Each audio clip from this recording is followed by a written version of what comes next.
Unha vintena de conferencias, ponencias e comunicacións, ademais doutras iniciativas, serán presentadas no 13º Congreso do Centro de Estudos IES Chamoso Lamas, que se desenvolverá co título de Historia, Arte e Arquitectura Relixiosa nas comarcas do Carballiño e o Ribeiro. Terán lugar os días 4, 5 e 6 de outubro na Casa da Cultura do Carballiño, na Casa Bexanca Cabanelas e no Pazo Tizón Moldes. Nesta edición desta cita bianual do colectivo investigador carballiñés préstase unha atención especial á efeméride do 150 aniversario do nacemento de Antonio Palacios, cunha conferencia do catedrático emérito de Arquitectura e Urbanismo da Universidade Politécnica de Madrid, José Fariña Tojo, que falará sobre Antonio Palacios máis que un arquitecto. Coa presentación do proxecto Atlas Palacios 2024-2026 por José Manuel Mouriño, cunha homenaxe póstuma a Rafael Jorreto Cifré, aparellador da construción do Templo da Veracruz, coa proxección do documental O Andar da Pedra, realizado polo Departamento de Audiovisuais do IES Chamoso Lamas, e cunha visita guiada a Mondariz para coñecer a pegada arquitectónica de Antonio Palacios na vila termal de Mondariz. O presidente do Centro de Estudos, Carlos Rodríguez Calvo, adiantou nos detalles do programa deste congreso.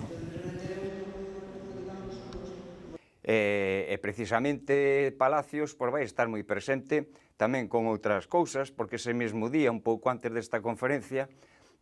imos a rendir unha homenaxe póstuma a quen foi aparellador do Templo da Veracruz, que é Jorreto Cifré,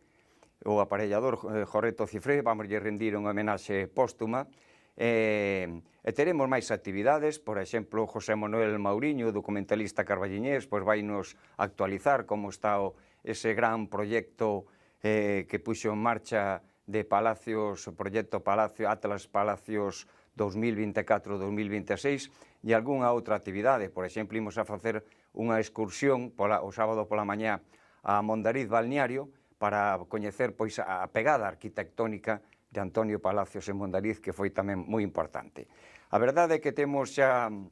bastante xente inscrita no Congreso. Este Congreso, igual que os anteriores, conta coa colaboración da Universidade de Vigo. Vai haber un crédito para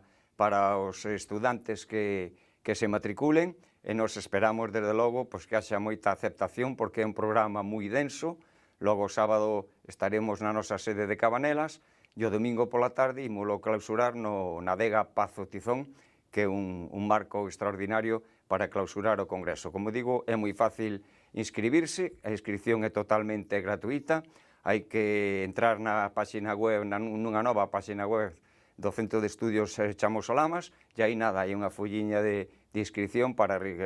registrar os datos, enviálos e nada máis. Con iso xa se está inscrito e xa digo, hai moitas actividades, as do primeiro día e a clausura, que son abertas ao público, e o resto para as persoas inscritas. A verdade é que temos un congreso moi dinámico, con máis de 20 conferencias, ponencias, comunicacións moi interesantes, tanto da comarca do Carballiño como da comarca do Ribeiro, e son unha serie de traballos de investigación que, sin dúda, van a aportar moitas cousas novas para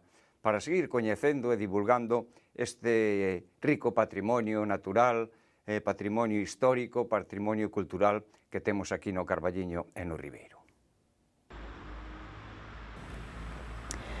Arqueoloxía, historia, arte, arquitectura, urbanismo, educación, etnografía, meteoroloxía, botánica e incluso gastronomía son algunhas das materias dos traballos de investigación que se presentan neste congreso e que permitirán coñecer moitos aspectos relevantes do patrimonio cultural do Carballiño e o Ribeiro, e que serán recollidos nunha próxima publicación do Centro de Estudos.